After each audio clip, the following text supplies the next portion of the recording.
My name is Heidi Graff, and I'm the director of the Mason Life Program and an associate professor at the Division of Education and Human Disability Research.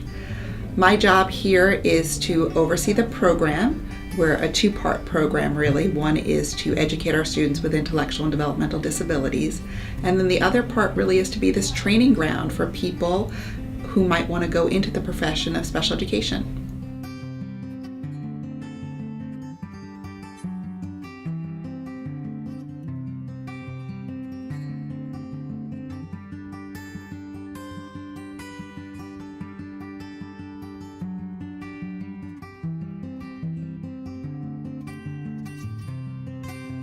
More and more, the university's views have changed to sort of say, family is really important. And so that's also shifted our views in inclusive post-secondary ed and said, you know what, we're 4 years of a lifespan, and we have to acknowledge that.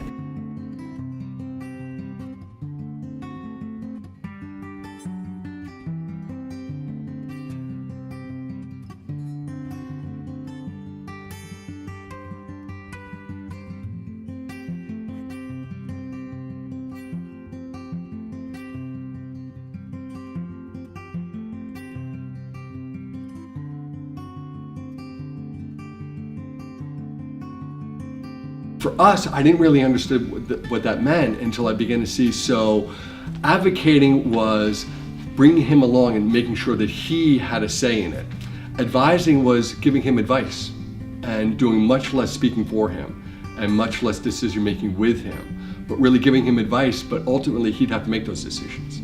That was a hard thing to really understand at first, but as the first weeks went by, as we got more comfortable with him being here, we began to see, I get what they meant about having him look for the resources here to help him solve the problems versus going home.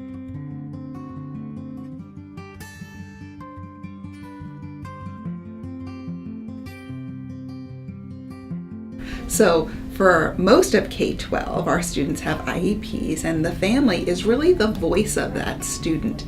They're the ones who contact the teachers, they're the ones who help really run the IEP, set the goals. The law says transition starts and that the student should start those practices, but still the family's usually the sole voice we hear. And at university, we need to start to make that shift, and we do it through our person-centered planning process and our yearly meetings, but it's almost on a daily basis we need to start to think about it. I really did look for loopholes in the beginning of, oh no, what's going on? And then I just kept thinking back to myself that at orientation they said that you need to just trust the process, the passion that everybody in the program, the administrators, the faculty members, the students, everybody there, it was like, it just felt right.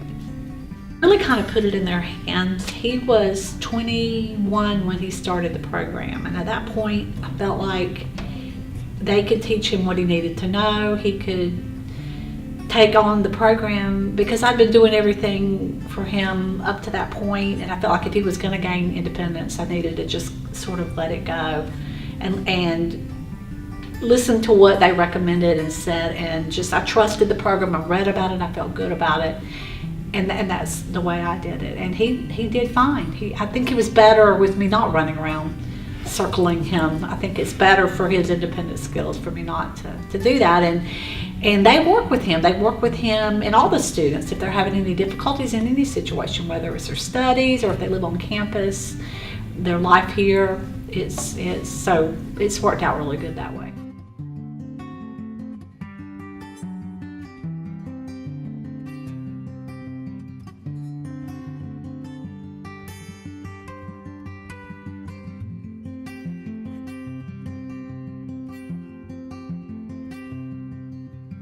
Well, it was Friday night, and I knew what had gone on. Elliot went to class. I think it was bowling night, and then there was a dance.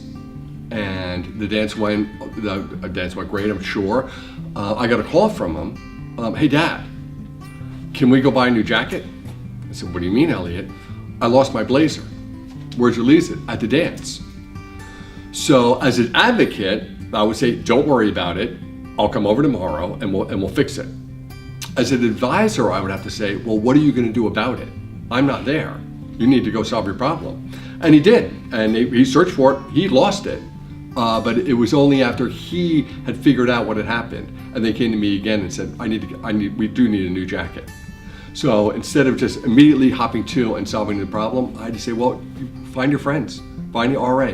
What are you supposed to do first when you have a problem like that when you're on campus? So everything that Dr. Graff had said and all the materials regarding about making that transition that we talked about in orientation came flooding back in that moment. I realized I can only advise you to figure it out.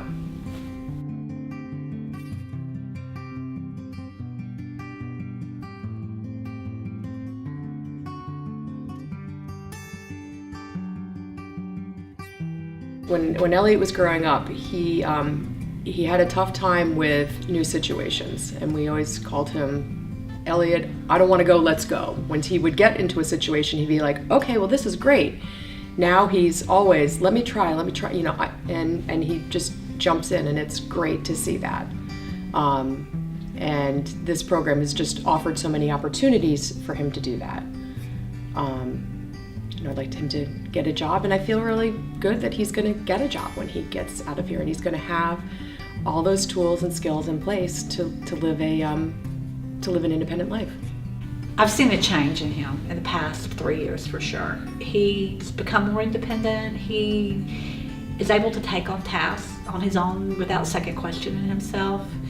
He argues about things with me, which is great. I mean, he has an opinion about things, and it's given him that kind of confidence, which is great. I mean, he's acting like my daughter did when she was in high school, which is, as far as all of that, and it's been great.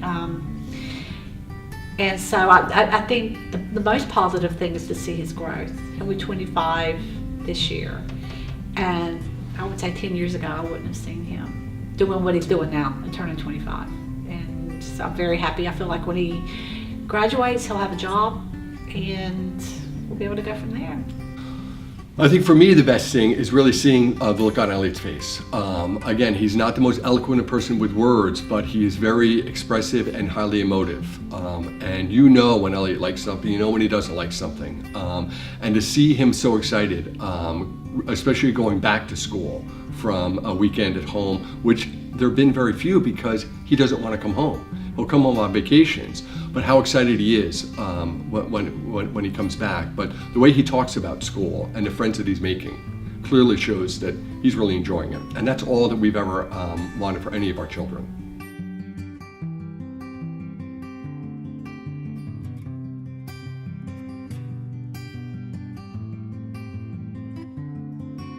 Take a deep breath and relax and let the process happen.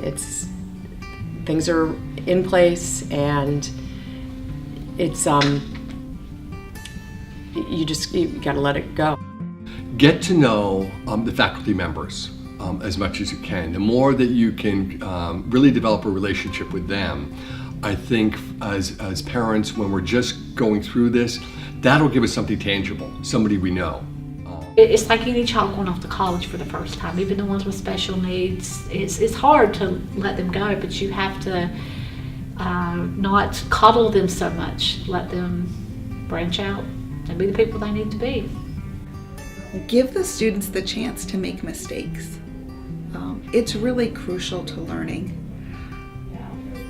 And if the student is making an error, be supportive of our support staff in changing behavior. There was an orientation in the springtime, and they had parents of recent graduates, one who was in the program, one who was a recent graduate. I remember the couple kept saying, just go to Aruba, go to Aruba. Yeah. You can go to Aruba. Mm-hmm. And you can live your life, and you can know that they're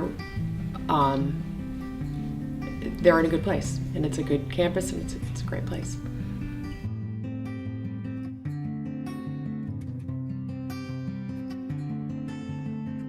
So even if we're just a pivot point in the students' lives of introducing self-regulation, of introducing self-advocacy, of introducing friendships, of knowing that no matter what you do, you'll always be a patriot that makes me really proud.